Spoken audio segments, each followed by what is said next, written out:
Is Alligator Alcatraz brilliant or dehumanizing? Is it just a flashy gimmick or is there a method to the madness?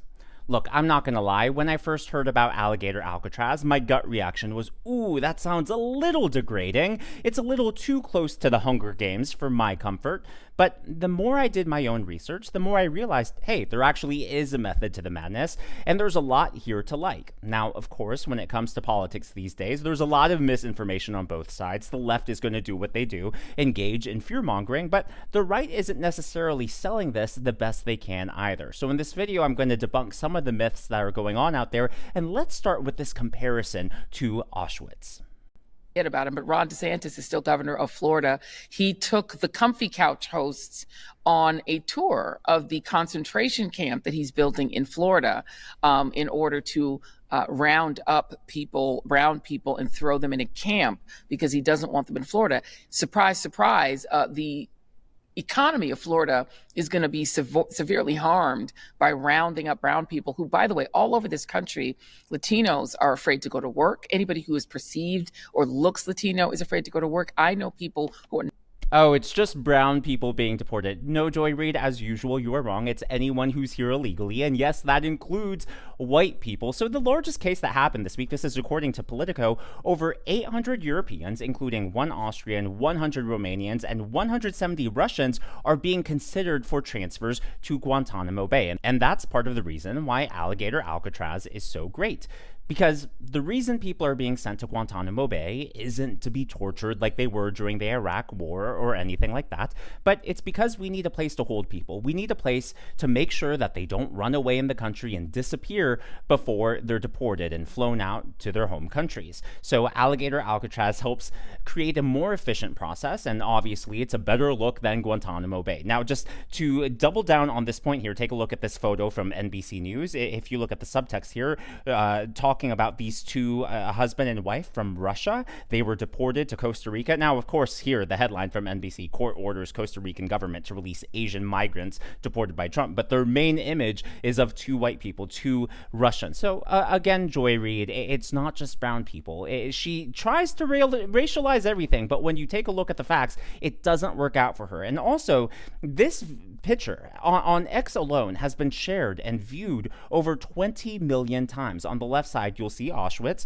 and on the right side, you'll see Alligator Alcatraz. And quite frankly, that's part of the problem when some people only get their news from memes, because it requires no thought process, there's no substance there, and at the end of the day, it's really manipulative. Because think of it this way, a lot of us have been to summer camps, right? I know some of you are parents, and you've probably sent your kids off to summer camp this year. I guarantee that there are some people out there who could go to those summer camp cabins and take a photo that looks similar to the Auschwitz one, right? Bunk beds on either side, sloped roof ceilings. We've seen it in the movies, Parent Trap, and you could put those side by side. Now, just because they're similar, it doesn't mean that your kids are going to be part of the next Holocaust, but that's exactly what Democrats are implying here when they put those two photos together. But here is actual footage from inside Alligator Alcatraz.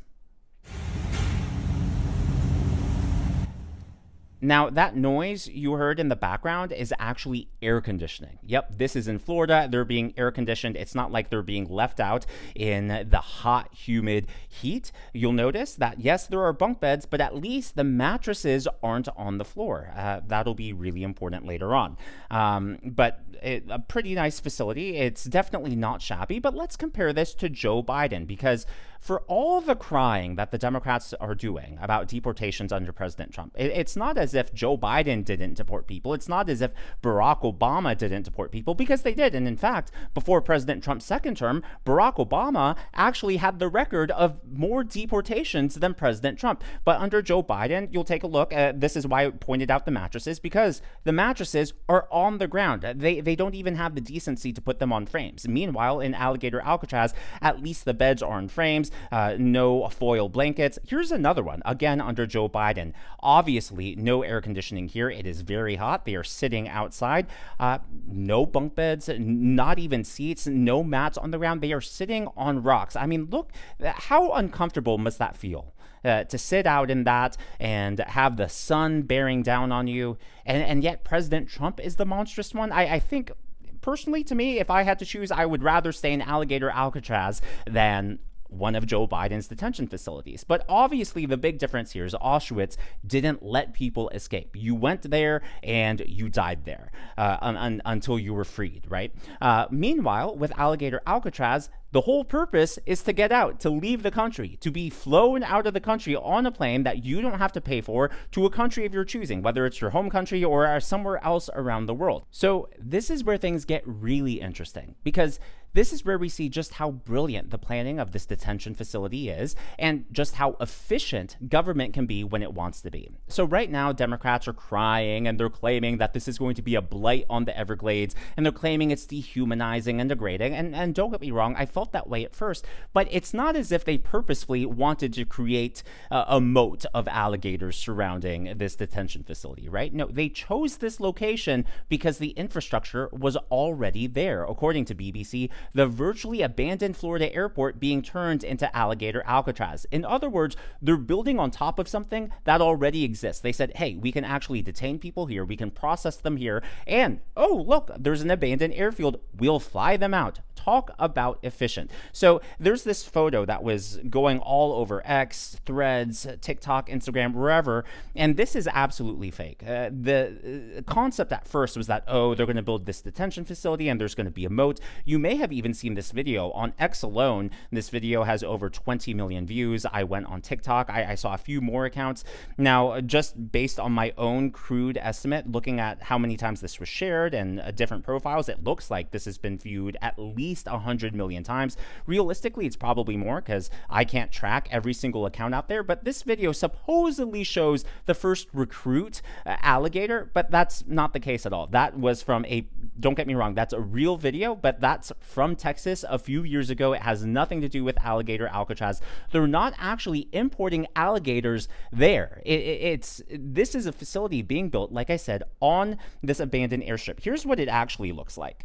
You'll see here two different lanes, and it is the Dade Collier Training and Transition Airport, and it is surrounded by the Everglades, 30,000 alligators, pythons, cottonmouths all around. And again, it's not as if they created a moat, right? The Alligator Alcatraz was just a catchy name that took off, largely thanks to social media, but it's not as if they wanted to use or strategically use alligators as deterrents for running away. Sure, that was a byproduct, and it certainly helped the location, but the primary cause was this. This is from the Epic Times. You'll notice what I put in the star there. That is the main detention facility, but there's also another part in red, and so they have processing there. And then the part in yellow is the runway. So basically, they're held for detention, they're processed, and then they're flown out from that runway. And talk about efficiency. That's why this was chosen. It had nothing to do with the alligators. It had nothing to do,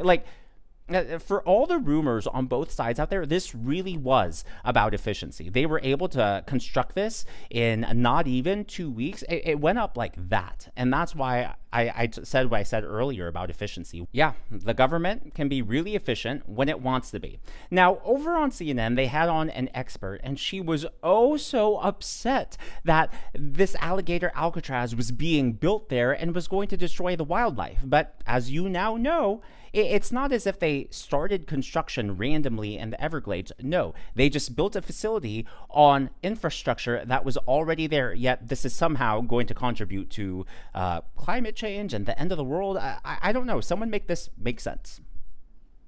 Much of a threat does this volatile environment pose to the detainees, and several thousand are going to be moved there, especially when considering this will be a tent city exposed to storms and potentially even hurricanes? I think the storms are a real concern, but I'll say this, when it comes to the wildlife, I'm more concerned for the wildlife than the folks on the site. I've actually waded in the wetlands not far from that site myself, waist deep in the water, no problem, wasn't attacked by alligators. The idea that these are vicious animals out to attack people is rather absurd, and I think it detracts from the important message, which is that this doesn't belong here. Floridians don't want it here, and it's wasteful and an incredible risk to our ecological resources. Does anyone else out there want to bet that Elise didn't throw a hissy fit when that airport was first being built and when that airport was actually in use? Because I have this funny feeling, this funny suspicion that she didn't care at all back then. But now that that exact same infrastructure is being used to house the detention facility, that's why she's up in arms. It's all political. Just saying, just my own theory and gut feeling. And for the record, it's not as if they're extending the runway or building additional roads or anything like that. In case it wasn't clear from the pictures, they're just building temporary buildings on top of the runway and the roads that are already there. So it's not as if they're creeping more into the Everglades. They're staying constrained to that original infrastructure. In today's video, I would like to thank Kevin Vinicombe, Houston Simi Girl, and Jeremy 2001 Happy as the members of today's Governor's Club. These are people who've given tips or super thanks to the channel. I am so glad you enjoy, and I'm so glad that you're here. Last but not least, President Trump made an interesting comment during his speech yesterday where he appeared to be changing tune, not necessarily changing tune, but as we all know, President Trump is very receptive to feedback. That was one of the things that Bill Maher said. Bill Maher, of course, is a leftist. He's been a hardcore Democrat his whole life, and he met with President Trump and with Kid Rock.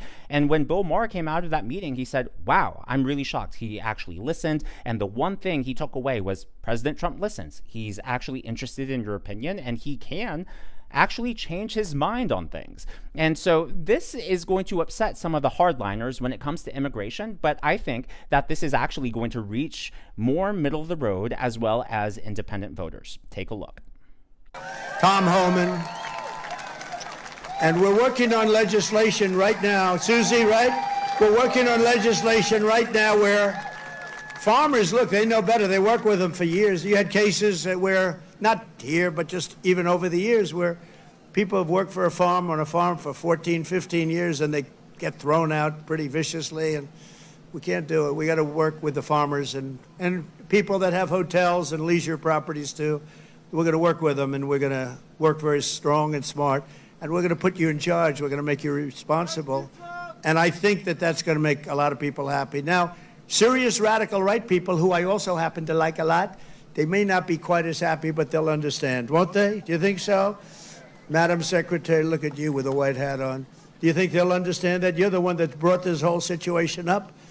And look, I don't think that's President Trump changing his policy or taking a step back or anything like that. Look, according to the DHS website, it's already illegal to knowingly hire someone who is an unauthorized alien. And just because they're not a citizen of the United States, it doesn't mean that they're not authorized to work here. You can have a green card or a work visa. There are many different scenarios here. And so I like that he's not necessarily making an exemption, but he's really acknowledging that there are different shades of status here, whether it's full-blown American citizens to legal work visas, green cards. It's not as if he's kicking people out just because they're brown, like Joy Reid was saying, but he's really trying to take everything into account to make sure that it's fair for everyone involved and that it doesn't hurt our economy. But as always, all of that is just my analysis and commentary. That's what's going on in the world of politics from my point of view, and I would love to hear from you. So what do you think about Alligator Alcatraz? Yay